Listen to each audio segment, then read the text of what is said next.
this is so good. This is Ian McLagan of Faces, greatest keyboardist ever. I only seem to think about you, all I ever do. I only seem to think about you.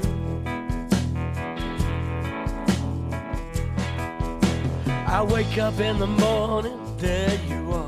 I wake up in the night. I only got one thing on my mind. All I wanna do. All I wanna do. Keyboardist Ian McLagan is in the Rock and Roll Hall of Fame for his work as a founding member of the Small Faces that morphed into the Faces.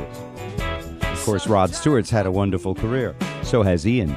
Ian recorded and toured with the Rolling Stones, Bob Dylan, Joe Cocker, Bruce Springsteen, and many others.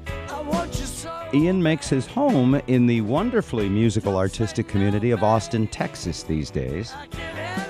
And that's where he recorded this just-released CD, which is called United States. All I wanna do. All I wanna do. Listen to the tone on that Wurlitzer. Look for Ian McLagan and the Bump Band to play a few shows this summer in support of the United States album. If a Northwest date gets announced, we will tell you about it. In the meantime, I met him at the Triple Door about 2 years ago, and he was quite a gentleman. Let's welcome to the show now Ian McLagan. Ian, how are you? I'm very well, thank you, Bob. Nice to hear your voice. Yeah, you too. I'm taking keyboard lessons and learning, and you're like one of my icons. So I'm going to gush for a second. How do you? Oh, that's very kind. How do you get? I asked you a couple of questions, and you were very modest in how you answered them. How do you get that tone, boy? That Wurlitzer thing, is that like an old beat-up Wurlitzer, or is that a brand new model synthesizer sampler? It is a brand new sample, actually, on that track. I have several Wurlitzers, but they're a little unreliable, to say the least. And you hit a note too hard, and it'll make a very strange noise. So I actually used a fake whirly, but it's the way you play them, Yeah, it's how you hit the keys too. Yeah. Yeah. There's a video of you on YouTube. I don't know if you've seen it. It's an early Faces video, and you guys are doing "Stay With Me." And you've got the young, brash, attitude, and you've got the hair and the just a whole stage presence and everything. And it stands there, and I think it was live on the BBC or something like that. Yeah, I've probably seen it. I don't actually spend much time looking at myself, but other than shaving, Yeah, not in the mirror to make sure you don't nick anything. Too, yeah. You wouldn't want to bleed before a gig, but no, you don't want to bleed before a gig. But it's amazing, and you play with a real energy. Tell me a little something about who your influences were and how you initially decided to attack the keyboard. Well, I heard Muddy Waters for the first time, and I didn't know who the piano player was right that minute, but I found out it was Otis Spann, and he's the king for me. Him and Johnny Johnson, who was Chuck Berry's piano player. Those two guys on piano can't be topped. And I don't play in their style so much as I was influenced. I just figured my own way to hammer the keys, like Jerry Lee. I'm a fan of his as well, Jerry Lee Lewis. But and of course for organ, it's got to be Booker T. Jones and Billy Preston. Wow. Those are the two gods for me. So if I'm a young keyboard player, or even an old one, listening to you, I'm thinking, be influenced by people who were incredibly successful. Well, Otis Spann was kind of relatively unknown, but he was relatively a genius. Okay. Yeah. So in other words, that what I just said was completely wrong. Be influenced by... That's why I understood it, actually. Yeah. In other words, be influenced by whoever moves you passionately would be a better way to do it. Yeah, absolutely. Okay. Yeah. They don't have to be successful. There's plenty of keyboard players out there I don't listen to, but there's a few that I do. Like Steve Winwood.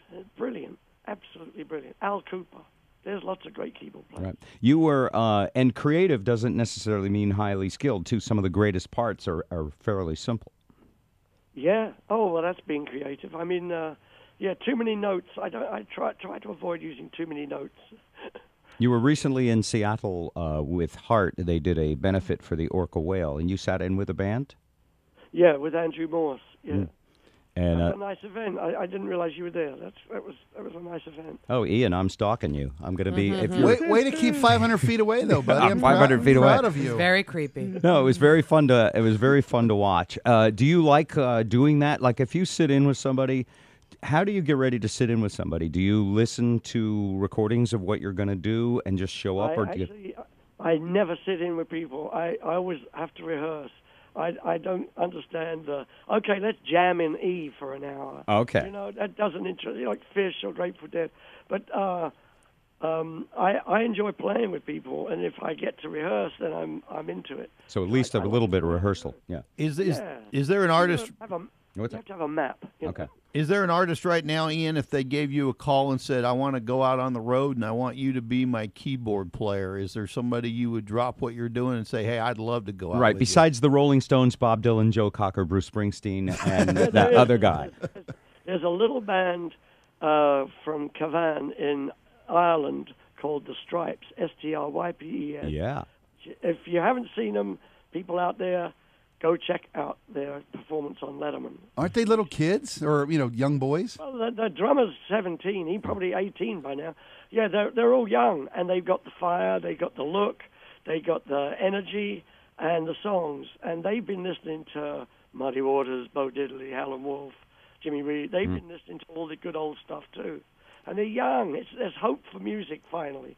Beyonce, take a rest. Wow. Kanye, take the day off. These are young guys. They're ready to kick ass. Aren't we ready? Because that's an interesting thing you just said. You would go on the road with these 17-year-olds. And back in the day, by the way, when you guys got started, and Eric Clapton and all the young guys, the Beatles even, you guys were in your late teens. And today it seems like nobody practices enough until they get to be 30. Or now you're saying we're in a point now where young players like that singer Lord can suddenly become huge stars. Is it that they started when they were very, very young? You still need to practice, right? Yeah. But I mean, the thing is, I don't practice. I rehearse.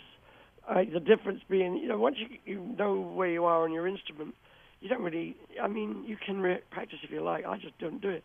I like to figure out what the song is. What am I going to play? And play it.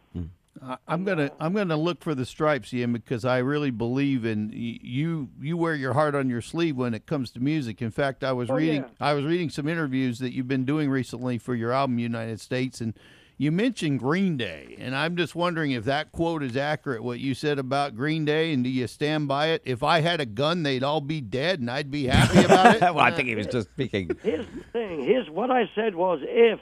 I live in Texas. I don't have a gun. I don't have a gun. I live in Texas. Wait a minute. I'm not against people having guns. I just don't want one in my house. So I had a migraine. Okay. And the worst thing for a migraine is bad music and loud music. So they gave me both of those things. So, ZZ Top came on shortly after, and they were louder and they were better. And this is the Rock and Roll Hall of Fame. Yeah. It's a difference. My wife used to say, well, if we had hangovers ever, she'd say, why are you listening to Muddy Waters so loud? I said, because it's helping me. And, nothing against Green Day. Look, it could have been anybody who started. They weren't very good. Guns N' Roses sucked that night, too. But ZZ Top and the Faces didn't.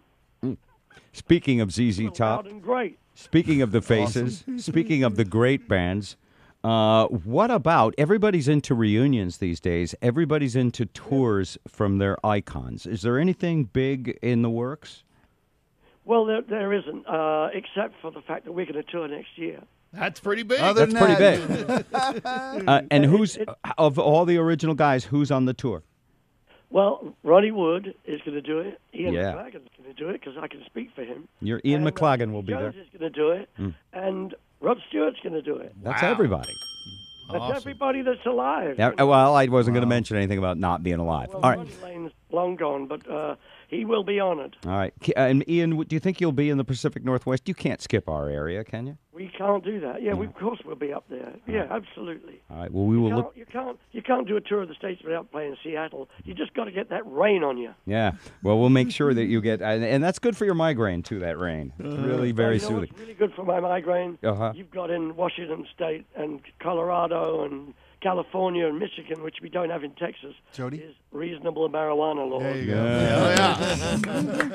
go. Ian McLagan. Really the only cure for my migraine. All right. And I couldn't find anybody at the Rock Hall that had anything. Well, in the past, I would have said, we'll fix you up. Now you can just drive to the corner store. So it's very nice to talk to you, sir. The new album is fantastic. Thanks for putting it out, and we'll see you soon. Thank you, Bob, Spike, and Joseph. This is Don't Say Nothing by Ian McLagan from his new album. He has to go now. See you, Ian.